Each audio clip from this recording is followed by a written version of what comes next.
Hi guys, it's me Jessica. Welcome back to the Fast English program.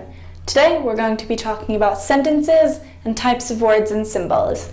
So a sentence is an expression that normally contains a subject, an action verb, and a complement or an object that indicates a complete idea or situation. An example of a sentence: we work every day. We work every day.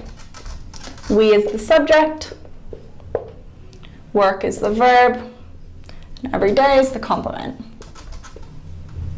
Another example, I speak English. Subject is I, speak is the verb, English is the complement. Words are just symbols of an idea, a concept, or an object in the physical universe. When we write a word, like we write the word apple, the idea that comes to mind is an apple. So you write the word apple, and you can picture an apple here.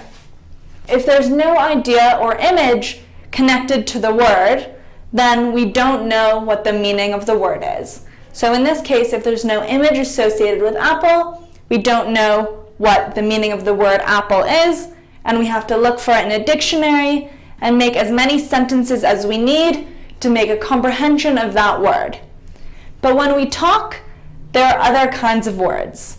So there are words called grammar words, words used to connect or relate the main words of the sentence. So for example, the main words of a sentence: book, marry. Each word above has its meaning. Book and marry, we can understand the meaning of both words. But now adding grammar words, you would say the book of Mary. So you add the and you add of. The is a definite article that says it's a book that we know. Of is a preposition that expresses that the book belongs to Mary. So we're talking about the book that belongs to Mary. So now, with the same words as before, book and Mary, we can make a new sentence with other grammar words with a different meaning.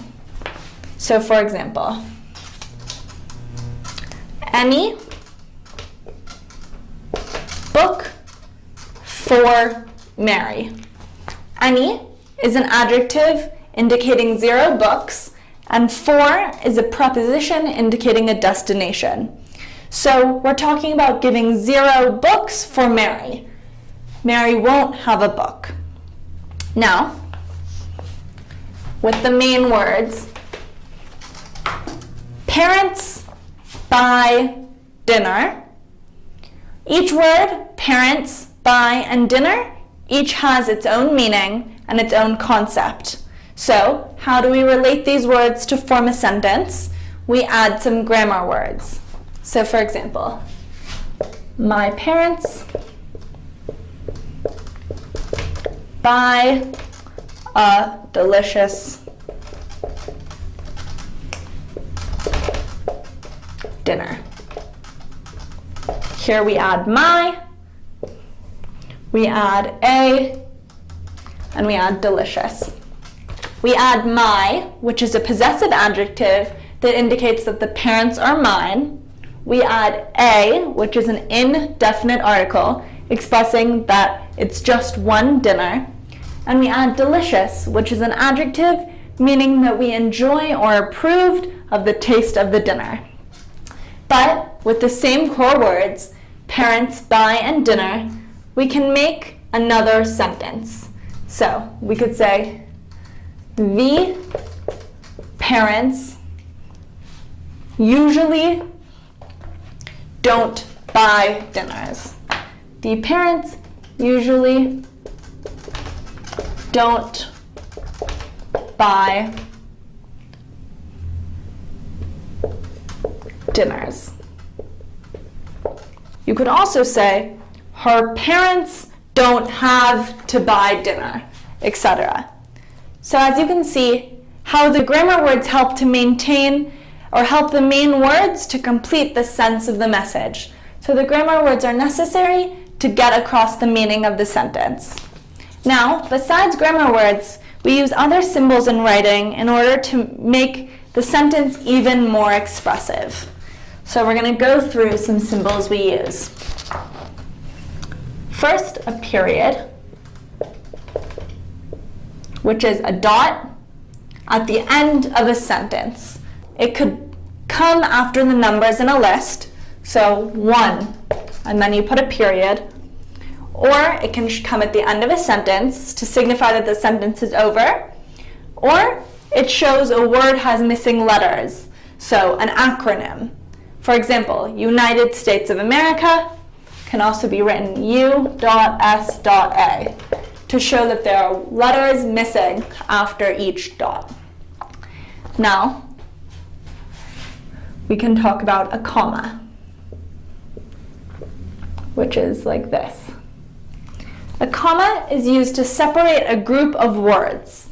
So for example, mom, dad, brother, sister. So the comma is separating these words. A comma is also used to express a pause in reading or in writing, and it's also used to write large numbers.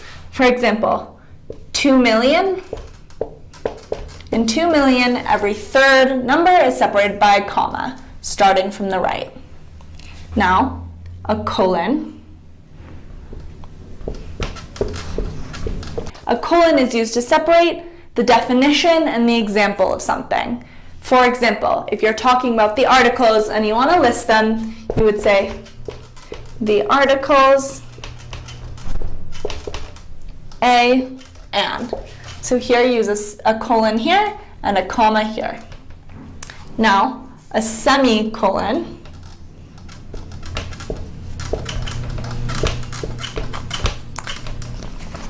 A semicolon is used when sometimes a definition has 2 or more different parts. So the 2 parts are different but related. And the semicolon is used to separate the parts. So for example, a school is a regular course of meeting of students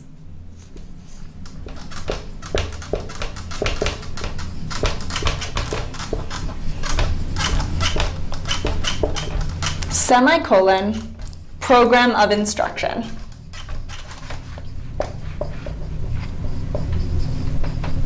So the semicolon separates the 2 parts and can sometimes function as saying the word and. Now, an apostrophe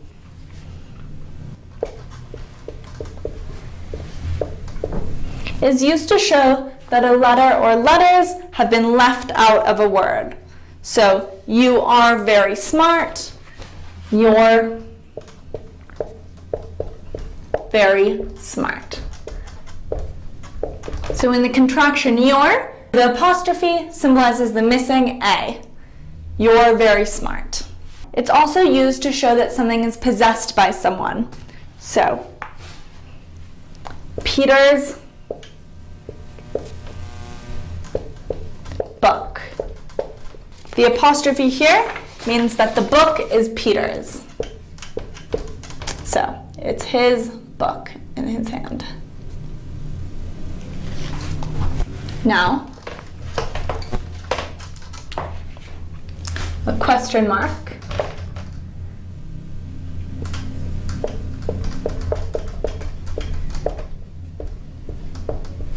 A question mark is used at the end of a question to express that it's a question. So, what is it? An exclamation point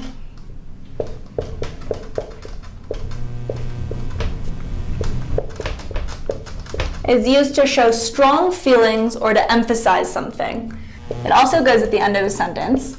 So, for example, such a beautiful day. Now, a hyphen. A hyphen is sometimes used when 2 words are put together to form one word.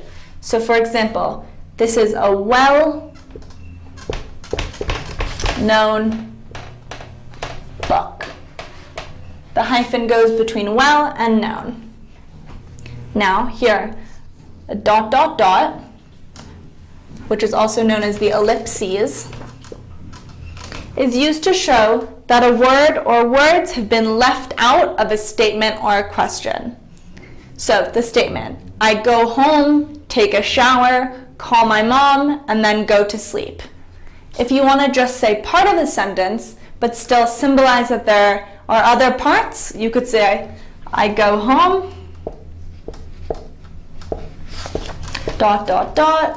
and then go to sleep.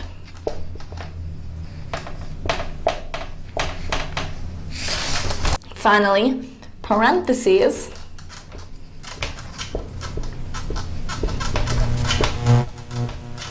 Parentheses are used to put additional information into a definition or statement. So for example, these are flowers, and then parentheses, roses. So the parentheses add additional information.